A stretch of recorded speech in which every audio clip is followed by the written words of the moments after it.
E aí, pessoal, esse aqui é mais um quadro Mão do Pro, um quadro que é um oferecimento do PokerStars. E aqui eu, Leonardo Bueno, vou contar de mais uma mão que eu joguei aqui na minha reta de Las Vegas, explicando os conceitos que estão envolvidos nessa jogada. A mão é de um torneio de $300 do Planet Hollywood, alguns desses torneios paralelos aqui que eu estou jogando. Como eu já falei aqui no primeiro programa, esse torneio tem um field muito fácil, tem muito tio jogando, não tem muito regular forte, tem uns regulares que estão começando, são torneios com field grande, então paga bem.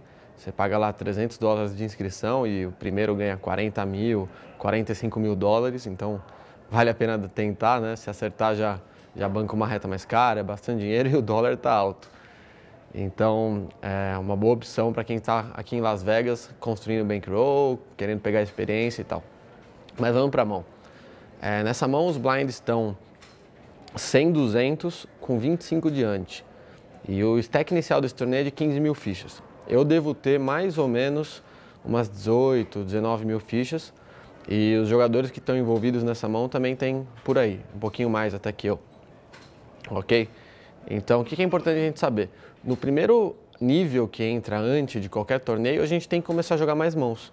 Porque o pote fica mais interessante, seja se for, sabe, até para pagar com uma mão especulativa para tentar acertar um jogo grande, ou para jogar agressivamente para blefar. Porque agora os nossos blefs eles custam mais ou menos a mesma coisa, só que tem todo o dinheiro do ante, que dependendo do nível é o equivalente a um blind. Então nesse caso aí, a mão com 8 jogadores, 8 ou 9 jogadores, vai ter entre 200 e 225 diante, que é o valor de um big blind. E isso faz uma diferença muito grande no longo prazo. É por isso que quando entro antes, os profissionais costumam acelerar o jogo, né? Mas a mão começa com o jogador abrindo do TG mais um. Um jogador que é um tio lá. E um outro cara, que deve ter uns 38 anos, mas já vi que também não joga bem, paga do cutoff. Eu tô no small blind de 6 e 9 de ouros e tô pensando o que eu vou fazer, se eu foldo ou se eu dou call. Aí eu falo, pô, mas 6 e 9 de ouros, Bueno, como assim? A mão não é muito ruim? É uma mão ruim, mas é uma mão que ela fica defendida em alguns flops. E a primeira coisa que eu tenho que pensar é o preço. Então o raise original foi de 400 fichas, foi um mini raise, um jogador fraco. O outro cara, que é outro jogador fraco, paga no cutoff e eu tenho que pagar 300, sabendo que se eu pagar o big blind vem junto. Porque o big blind não é um cara que vai foldar 200 nesse pote de muita gente. Então a conta que eu estou fazendo aqui é pagar 300 num pote que vai ter aí umas 1.400 fichas, sendo que eu tenho 6 e 9 de ouros e posso fazer 2 pares, trinca, flush draw, abrir uma queda para sequência. Tem várias coisas que não são ruins. Óbvio que se bater o flop lá valete 9-2, eu vou desligar minha mão. Aí eu pago no small e o big blind completa. O que é importante a gente saber dessa mão? Tá todo mundo deep. Então eu tenho potencial de fazer um jogo grande, mas eu também tenho que me preocupar um pouco em boards meio complicados, mesmo quando eu acerto 2 pares, uma trinca, já que meus kickers e meus 2 pares não vão ser muito altos. Beleza? Aí bate o flop Ás, 6 e 9 com flush draw de paus. E aí a minha questão é, como que eu vou jogar essa mão? Muito acelerado, pouco acelerado? Eu sei que nesse flop Ás, 6 e 9 eu provavelmente tenho a melhor mão. Por eu ter o 6 e o 9 na mão, é difícil alguém ter 6, 6 e 9, 9. Acho que a maioria dos ases que jogam são os ases naipados, e não tem muito Ás e 9, Ás e 6 naipado aí, porque tem um 6 e um 9 na mesa, um 6 e um 9 na minha mão. Então, a hora que você para ver esse flop, eu tô ganhando. O problema é qual o melhor caminho para jogar a mão até o river. Aí eu dou check no small blind, pensando já em dar um check raise e ver o que acontece na mão. Imagina, por exemplo, que acontece a seguinte situação. O big blind lidera, o cara do TG call, o outro cara lá sobe. Aí é difícil que o meu 6 e 9 esteja na frente, eu posso foldar.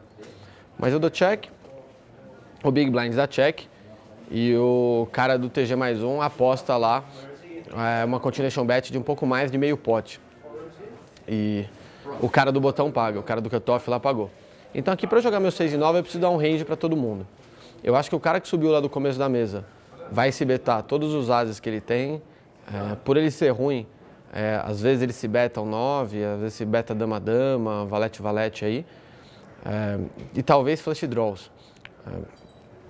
O cara do cutoff lá que pagou, eu tô dando um range para ele que tem ases para pagar, mas tem muito mais draws do que ases. Então tem 7-8, tem talvez um 9 que deu um call aí para ver o que acontece, tem muito flush draw, então esse é o range que eu estou dando. Eu acho que se ele tivesse uma mão muito forte, 2 pares, trinca, algo assim, ele daria raise nesse flop. Então, eu com meu 6-9 sei que eu devo estar ganhando aí e vou dar um check raise. Então, no caso da mão, o cara fez um bet, se eu não me engano, acho que de 900 fichas, aí o cutoff pagou, chega em mim eu faço tudo 3.100. E por que eu fiz tudo 3.100? Porque é um valor grande bastante, eu prefiro jogar essa mão contra um cara só, tem muito turn ruim, mas eu estou confiante que a minha mão é melhor, então vamos colocar a ficha. O small blind folda, o cara que abriu paga e o cutoff paga também. O que é importante eu saber nesse momento? Que meus 2 pares são bem vulneráveis, mas eles são bem vulneráveis ao quê? A cartas que podem bater que façam eu perder a mão e cartas que podem bater que fazem eu perder a ação. Então imagina, por exemplo, que bate, sei lá, rei e dama no turn do river. É muito difícil eu estar ganhando de algo e conseguir tirar ficha ainda. Porque eu vou trombar com Ás e dama que não quis voltar no flop, um Ás e rei que não quis voltar no flop. Então eu estou dando esse check raise por valor, mas eu preciso que o turn e o river me ajude um pouco. Ou melhor que me ajude, que não me atrapalhe muito. Beleza? Eu dou check raise e tomo os 2 calls. Então o pot no turn aí tem umas 11 mil fichas mais ou menos. Ok? Aí o turn vem um rei, que não completa o flush draw. Não é das melhores cartas para mim, porque agora o Ás e rei tá na minha frente. Eu preferi uma carta para baixo do 6, porque os ases para baixo do 6, para baixo do 9, são ases que muitas vezes foldam pro check raise. O Ás e rei não folda nunca pro check raise. Mas veio o rei, paciência, tem que jogar o jogo. E aí a minha questão é, como que eu jogo essa parada? Tem uns 11 mil no pote e eu devo ter uns 14 para trás. Se eu aposto muito forte, se eu aposto lá 9, numa parada 8, numa parada meio no desespero, para te espantar o flush draw e tal, eu acho que eu não estou fazendo a melhor jogada. Porque eu fico comitado nessa mão, eu não consigo foldar se alguém me dá win. Então imagina que eu aposto 8. Vou ficar com 6 para trás num pote de ficha pra caramba, que às vezes um cara pode ser ruim bastante para meter tudo de Ás e dama. Então eu preferia adotar uma outra linha. Apostar umas 4 mil fichas e ter espaço para foldar se algum dos 2 me dá raise. Por quê? Se eu tomo raise, depois da check raise num pote de 4 pessoas, bet turn, meus 2 pares sempre estão perdendo. Talvez para alguma trinca que slow playou, que é difícil, mas principalmente para Ás e rei. E Ás e dama, Ás valete continua pagando e flush draw continua pagando. Que era para sequência continua pagando, aí eu só preciso que essas mãos não completem até o river. Então eu estou apostando turn para ver no river um 7, um 8, um 5, um 4, um 3, um 2, um 6 e um 9 que não sejam de paus. Acho que vale a pena, para tirar mais valor da minha mão. Então eu apostei, aí o primeiro cara lá dá call e o segundo dá call também. Então aqui eu gosto de tomar só call, porque eu acho que eu estou enfrentando ainda um Ás lá do TG mais 1 e algum flush draw aí do cutoff. Aí o river bate uma carta que não é boa para mim, bate um 10. Por que o 10 não é bom para mim? Porque agora o Ás e 10 vira 2 pares, que é mais uma mão que está no range dos caras. O 7 e 8 segue. E o vala dama de paus seguiu também, que é uma mão que está no range. Então quando bate esse paus aí, eu tenho que pensar. Se eu chovar aqui essas minhas últimas 8 mil fichas, sei lá, que eu sobrei 9 mil fichas, eu consigo o valor de mãos piores? Ou eu estou chovando meio que num desespero de, não completou o flush draw, é uma questão de range. Então eu acho que se eu chovar aí, depois de tanta força, eu não sei se eu tomo call de Ás valete, Ás e dama. E mesmo que eu tome o call de Ás valete, Ás e dama, eu tomo de Ás e 10, tomo de 7 e 8 e tomo de valete e dama de paus. Então a questão é, é um chove sem valor, mas é um chove que muita gente vai dar meio no, tenho 2 pares e não dobrou o Ás, não dobrou o rei, não bateu o flush. Mas o 10 é uma das piores cartas para mim, porque como eu disse, completou 7 e 8, completou valete e dama e completou Ás e 10. Então a minha jogada aí vai ser check e avaliar o que acontece, beleza? Porque quando eu dou check, eu dou espaço para as pessoas fazerem coisas que eu vou poder ter leitura, pensar melhor e usar a habilidade do jogador de pôquer para ter mais informação. Aí quando eu dou check, o cara do TG mais 1 insta dá win. E se ele nem parou para pensar. E aí a ação chega no cara do cutoff, que pensa a vida toda e folda, ok? Aí a ação chega em mim. Então agora eu tenho essas informações novas para decidir o que eu vou fazer. E qual que foi a minha linha de pensamento? Primeira coisa, o cara que deu insta-chove dificilmente ele está blefando. E por que ele dificilmente está blefando? Uma pessoa para blefar num pote grande, uma parada com 3 caras, pote gigante, com check raise e flop, bet turn e 2 calls, o cara no mínimo tem que pensar. Para chovar instantâneo, é muito mais provável que ele tenha valor do que não tenha valor.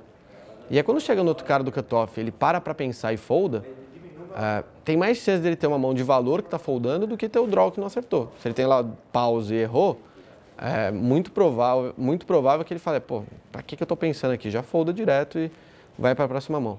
Então, com essa informação, eu sei que tem grande chance de ter lá, o Ás estivesse na mão do cara do cutoff, mas o cara da frente estava com draw que completou, ou mesmo um Ás e 10, já que tem ainda 2 ases no baralho. Aí eu penso muito. Nessa mão ainda aconteceu um negócio chato, porque a dealer pediu tempo para mim, sendo que a dealer nunca pode pedir tempo. Eu fiquei meio queimado, mas voltei a pensar. E pelo chove instantâneo dele, eu falei, muito difícil estar blefando nessa situação, e foldei meus 2 pares. Acabou que o cara mostrou lá 7, 8 suited, que ele abriu do começo da mesa, que ele acabou seguindo no river, e eu foldei bem a parada. Mas o principal dessa mão, que eu acho importante, se você for jogar mãos como 6 e 9 suited, para pegar os tios, para dar check raise no flop com 2 pares, esse tipo de coisa, você tem que estar muito afinado no pós-flop, senão você tende a se complicar. Então, a dica que eu dou para quem está começando joga um pouco mais tight, e conforme o tempo vai passando, você vai ter experiência para jogar essas mãos mais vulneráveis, essas mãos que não são tão fáceis de jogar, mas ainda que dá para jogar de uma maneira bem lucrativa. Beleza? Então é isso daí, espero que vocês tenham gostado. Qualquer coisa, me procurem aí nas redes sociais, Bueno09, meu Facebook, Leonardo Bueno, e a gente vai se falando, beleza? Abraço!